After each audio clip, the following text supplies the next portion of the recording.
I got some stuff from Diesel Geek. They are awesome. These are apparently used. They look brand new to me. Huh. Anyway, that's going to replace these zip ties.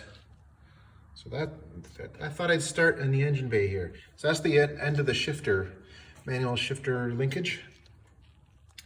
And it's been zip tied for years because this is so loose. This ball here, and this has got to be making it bind up a little bit. So they also provide this locking pin, so let's do that. This is not an instructional video though. Go to Diesel Geek's channel for those. This is for entertainment only. In fact, why don't we see if we can do it in one take?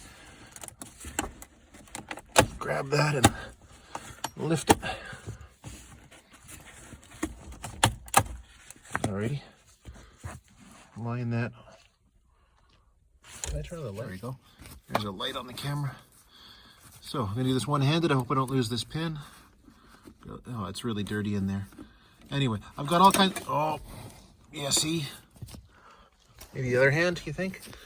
I've got all kinds of bushings in that kit that are going to go on this end of the cables, but that's for another day. I only have time right now to maybe do the ones. Okay, gotta line that up with the bottom. There it goes. Right, so that's pinned into position. Some kind of home position. Alrighty. I've only got time to work on this end right now. Oh, I've already, see, just playing with that a little bit, I popped that loose. Or maybe, I don't even know. See if I can get this into the home position. I don't even know where it's supposed to go. Is it down? And then,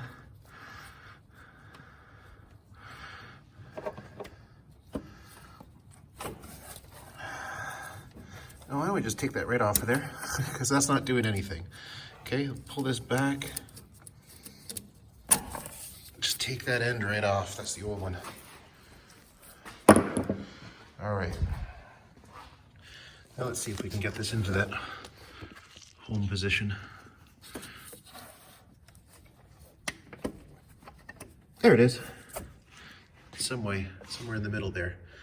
That little plastic lever goes in and locks it. Wherever that is. Anyway, it's not an instructional video. So now I can replace both of those ends. Actually, I just want to replace the broken one for now. Yeah, that's all I have time for.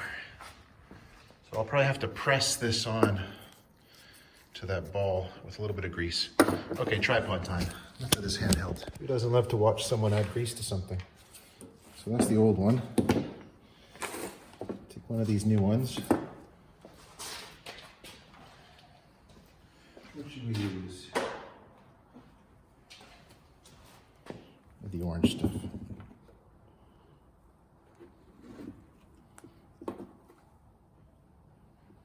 Sure, plenty. Add a wipe there.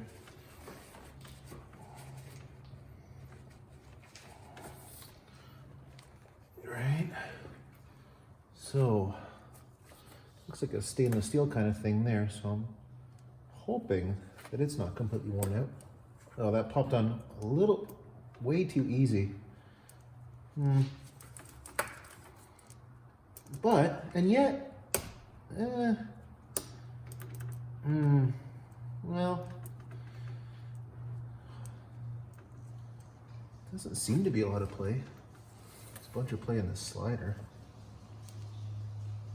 I wonder if I should go back to the original slider.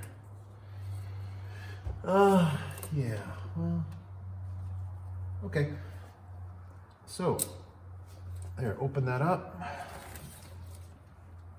How do I get the cable in there now? Because it's all, shoot, it's supposed to put on the cable first. Well, good thing it's easy to pop on and off.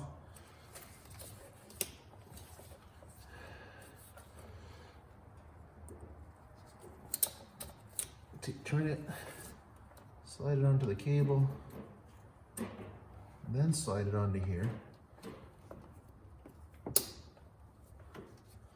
Then they say take all the slack out of both ends and lock it back in.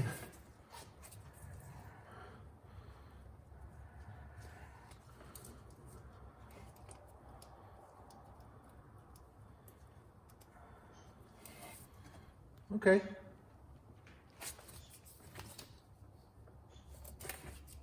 Well, why don't we, it doesn't seem to be any play in the bottom one. So I won't even change the bottom one. Screw it. Let's just leave that on there for now, and let's take this out of the lock position before we forget and shear that pin off. No, that doesn't want to, yeah, there it goes. That's out of lock. And then take the pin out from inside. Gloves off.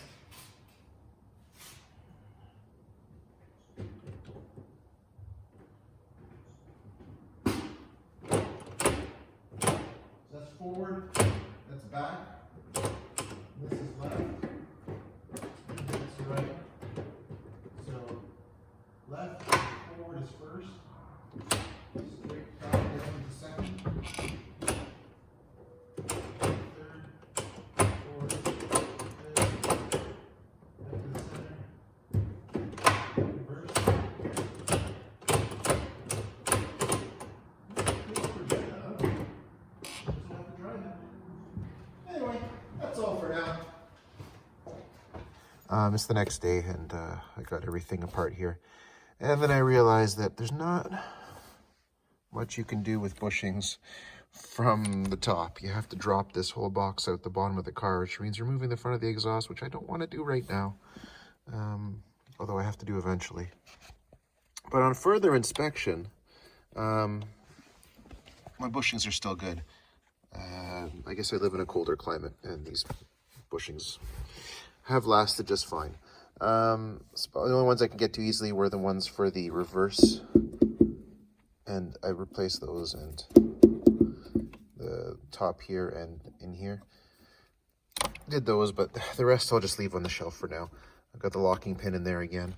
But what I did want to do was fix this up. So this is my Thrustmaster shifter. It's the brand name, and it's wired for the ignition. And pew pew. And cruise control is up here if you push it forward to resume, pull it down to set, and hit the button to cancel cruise control. Still really enjoy that. But this is the second shifter I've bought, and I keep cracking them because they're not meant to fit on there. I think I finally found a solution. That fuel line, there you go, it even says fuel on there. Cool. The fuel line that I bought, the 1/2-inch one to fix the fuel tank, which I'm very happy with still. I just filled up again and there's absolutely no leaks. That seemed to fit over this shaft. So I just drilled this out to fit that, added a whole bunch of hot glue inside there, and added this giant hose clamp. And I think that's gonna do a pretty good job of holding it onto there. It slips on, it takes up all the slack. I could just barely get it onto there. And you can see that crack opening up.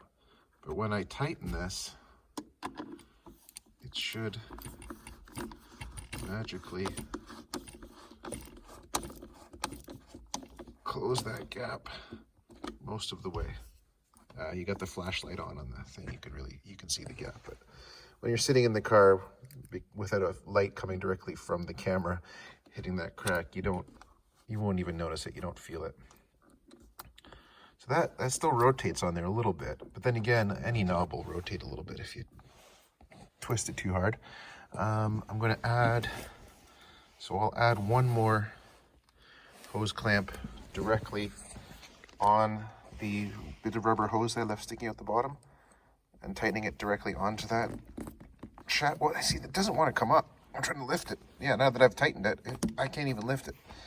I was gonna try to find, I think that's the knurled portion right there. I think I nailed it right on the money. There's a knurled portion on this shaft where normally there'd be a plastic and a sleeve and a clamp. So I'm gonna put this hose clamp there to there and tighten it up real good, and that's not gonna go anywhere. And now that is all the slack out of the top. See, because it's pinned here, it's not gonna, I'm only analyzing the slack in the top. Out of there, this used to wobble and flop around because it was just sort of like duct tape inside there and stuff. So, yay. So there, that's all I want to do with the shifter for now. Yeah, it's good now. It's pretty, it doesn't shift like new, obviously, but it's going to be a lot better. And I'll just have to put all these wires back in. This is all my homemade ignition stuff to run these two cables, to run all the buttons and switches on there and the cruise control. I have to tuck that away and then put the center console back in.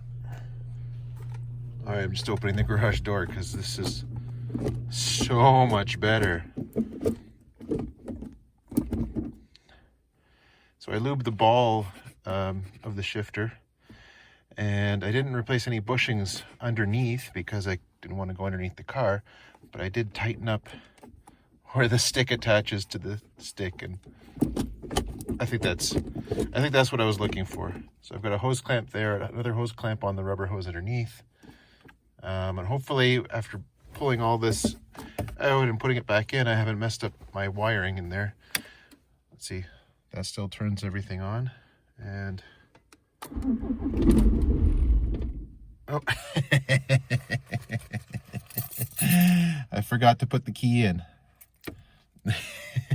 That can happen when you rewire your ignition.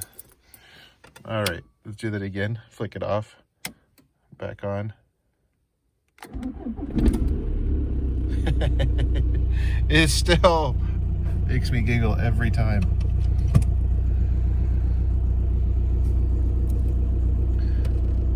Thanks again for watching and coming along for the ride.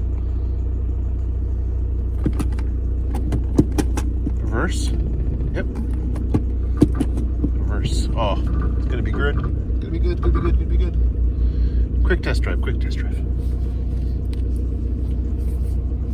Gonna have to put the camera down. Let's see, first gear. Second gear. Just got back from test drive. Very happy. As a bonus, it's further away from the cup holder now. I don't know. This cup holder is great. This is a replacement one because they all break, but the replacement one still works perfectly. Okay. I went back to Diesel Geek's website, and I realized that in my kit I have a first gear getter, which is what they call this bushing in there, and you can see it's inside this bell crank here. And you can see that the shifter moves before the bell crank moves, and that can make it hard to get into fifth gear. Oh, especially at the top when you're trying to get into fifth gear. So yeah, I should totally install that. I had to rewatch the videos to realize what I had and where it went. So there's that, and also he showed a way to tighten up that big white ball in the middle. So there's you can shim out the outside of it to tighten that up. So I'm going to do both those things right now. And then maybe we'll get rid of some of that. So for reference, this is before. So before, and then we'll do an after.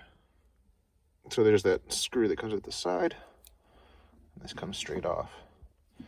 And yeah, I guess there's a bunch of wear on there. So now what? I have to like pull this off, all this rubber stuff. See, I guess most people have this just get hard and dry and fall off. But mine was still sort of good, but it's got to go. So I'm just gonna stab it and try not to. Should have a nice tight fit after. Yeah, it's coming off. Trust me. Well, sort of destroying a part that may have been still serviceable, but there it is. Came right off. Now I hope this is a good fit and I haven't messed up completely here. Yeah, that is a nice fit. I guess that's all there is to it. You just press that in there and it stays in there by magic. And yeah. Let's see. Does that get rid of that play? Yeah, I think so. Okay, okay. Replacing rubber with a soft thing with something a little bit firmer. Fine. I'm in. Okay, I'm a little sad now because that got rid of the rubber part over here that those springs used to go into. So that's a bit annoying. Oh look, there's that bushing down there that absolutely does not need to be replaced.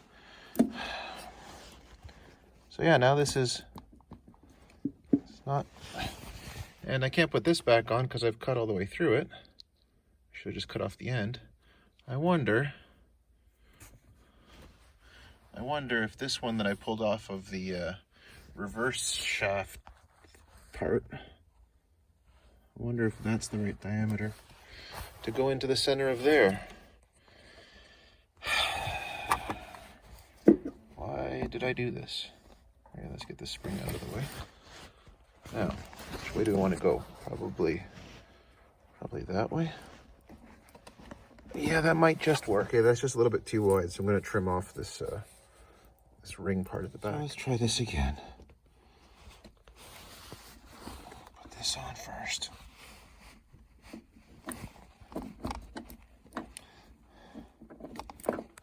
Okay. And then this. I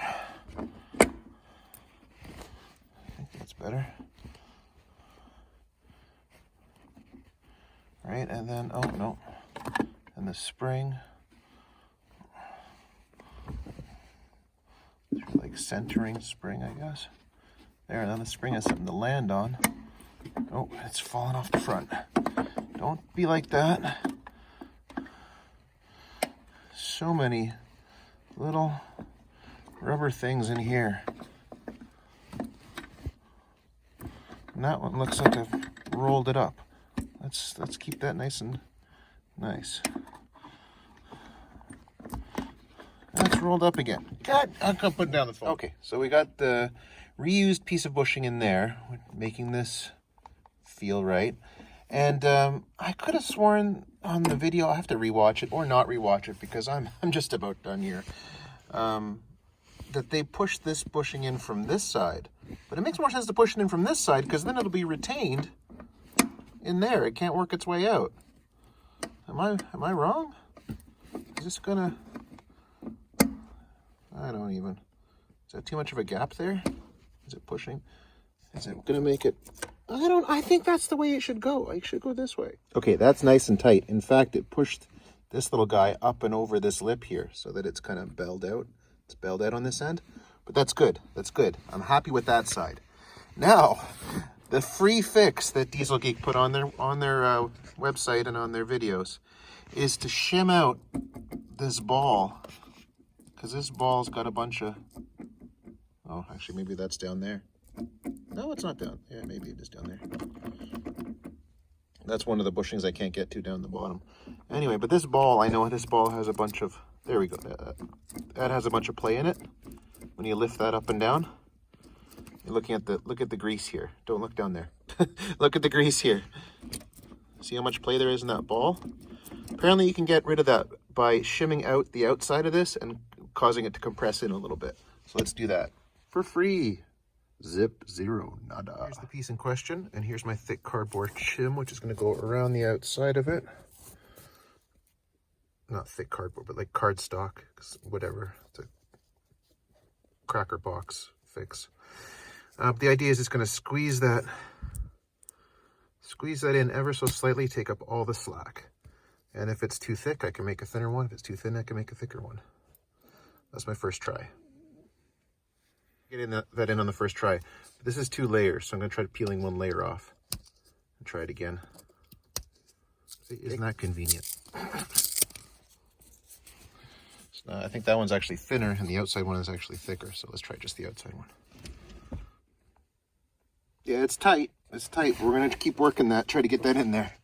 Okay, perhaps I should have listened to the experts and made this the right size and only went to this screw hole. So I'm going to trim a little bit off in the length department. Only make it go from there to the screw hole on the other side. Anyway, wow, is that ever tight? That is really tight. You can't, if you watch the grease in the corner again, there is no more play in that. Like you can't wiggle this thing.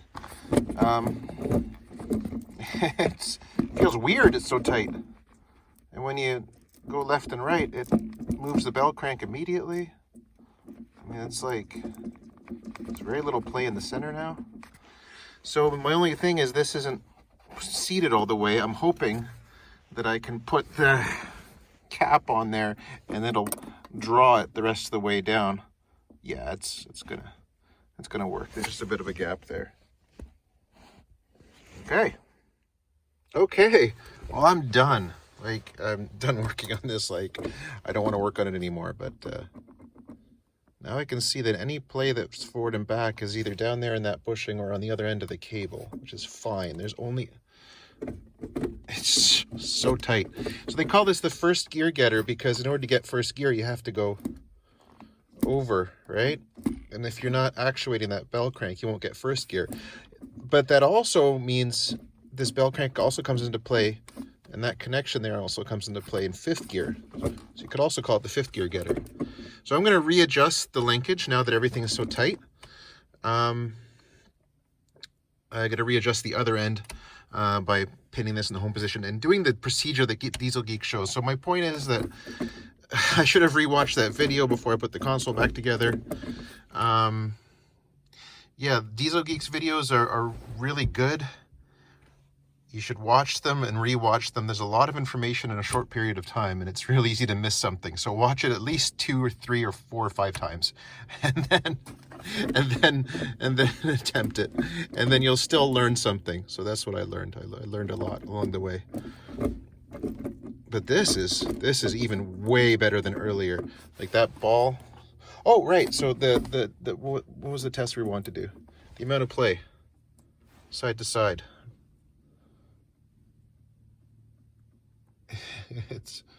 There it is. So this is the after. I'll put in the before. For reference, this is before. So before, and then we'll do an after. And after. It's really not any play, just kind of flexing. You don't, I don't even know where that is. It's just connected now. I'm hoping getting fifth gear is going to be better. So I'm going to do the adjustment. I'm going to put all that stuff away. And now this is the actual end of the video. So thanks for watching. And my car's upset with me. I better turn off the ignition. Bye for now.